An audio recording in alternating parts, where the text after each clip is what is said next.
Hello everybody. If you find this video useful, give me a thumbs up to encourage me to make additional videos of this type.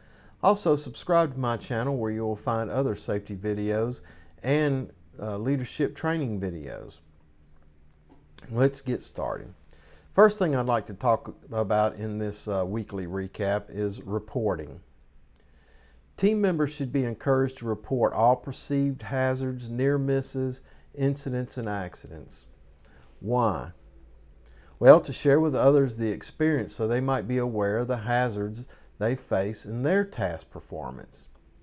Also to help others understand the hows and whys that led up to the near miss, incident, and accident, and how to avoid the same circumstance. Well, how do we encourage our team members to report? We must have a trusting relationship with our team members so that the reporting anxiety is reduced to a bare minimum. In other words, the boss must be willing to hear bad news. And then we need to have feedback. We need to encourage feedback and give feedback.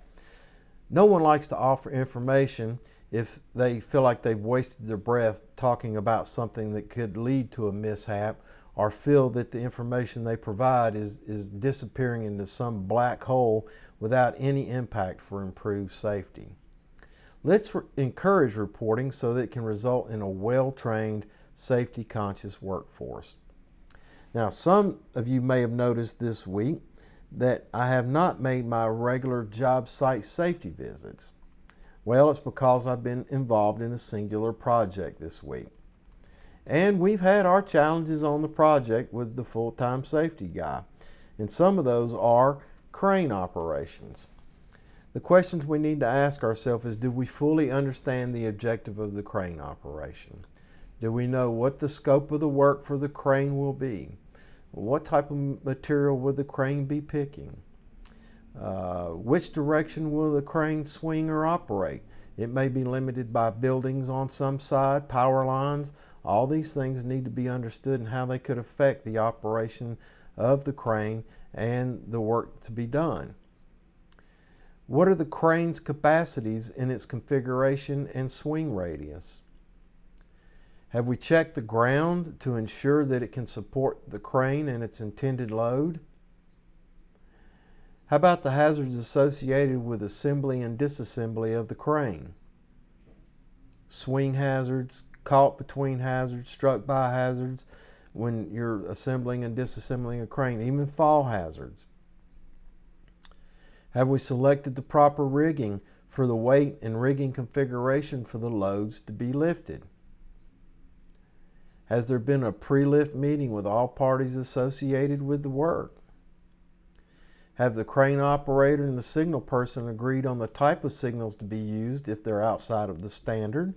And by what means will those signals be communicated? Will it be by hand, radio, a combination of the two?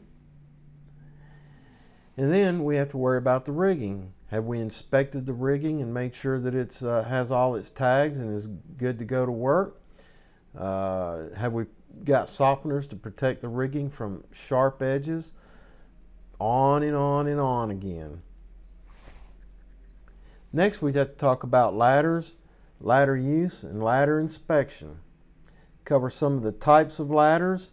We have the one that we're seeing more and more on job sites today is the podium type ladder. First of all, is the ladder of the appropriate height and capacity? Are they constructed of non-conductive material? Can they pass inspection with legible labels? Are the side rails and rungs in good order? And are the ladders being used properly? Step ladders. Are they of the appropriate height and capacity? Are they of the non-conductive type? Also, can they pass inspection? Are the labels legible? Are the side rails and rungs in good order? Have we fully opened them up and locked the legs in position when being used? Are they being used properly? Then we have extension ladders. Are they of the appropriate height and capacity? Once again, are they made from non-conductive material? Can they pass inspection? Are the side rails and rungs in good order? Is the height to angle correct for standing it up, the correct angle when you're leaning against the building? And are they being used properly? And then we have fixed ladders. Fixed ladders are the kind you see mounted to the side of the building. They're normally vertical. They probably have a barrel around them. Some of them have some fall protection anchorages built into them. Are they properly anchored to the building? Are the anchorages in good order? You know, not corroded, loose, or bent. And then we have to talk about PPE. Then we talk about PPE. Required minimum PPE. Does each member appear on the job site daily with the required PPE? PPE is a daily habit. Having the required PPE is an indicator of good safety habits. In other words, if your people show up every day with the required PPE, that demonstrates that they have developed good safety habits. And then you have specialized PPE. Have team members been trained and qualified to wear any specialized PPE required for the task they are to perform? Such tasks as asbestos abatement, lead abatement, or torch cutting. Do you face any of these challenges on your job? If so, have the conversation with your team members and learn from the challenges of others. Remember this, every moment is a training moment. My final thoughts for this video: respect is an earned attribute of a leader. There are some key aspects for earning respect of your team members, and I'd like to list a few. Consistency. Don't say one thing and then do another. Where I come from, we call that being a hypocrite. Prove your value. Set realistic goals for your team and then accomplish them. This demonstrates to the team that they can perform as expected and builds self-confidence. Genuinely care about the health and well-being of your team and team members. Understand that your team's success is your success. Be sure to give credit to the team and personally accept any of the team's shortcomings. Give and ask for honest feedback. Give your team members reasonable responsibilities. Don't be a micromanager. Be comfortable when being wrong. Mostly be right, but admit when wrong.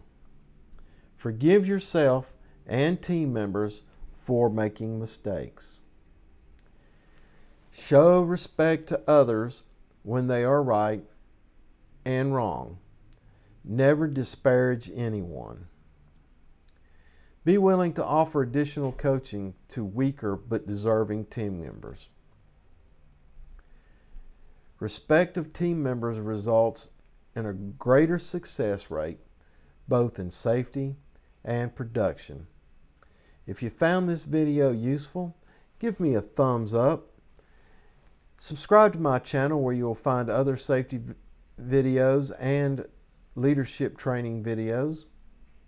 And until we see each other, take care of yourself, take care of your coworkers, and I'll see you in the field.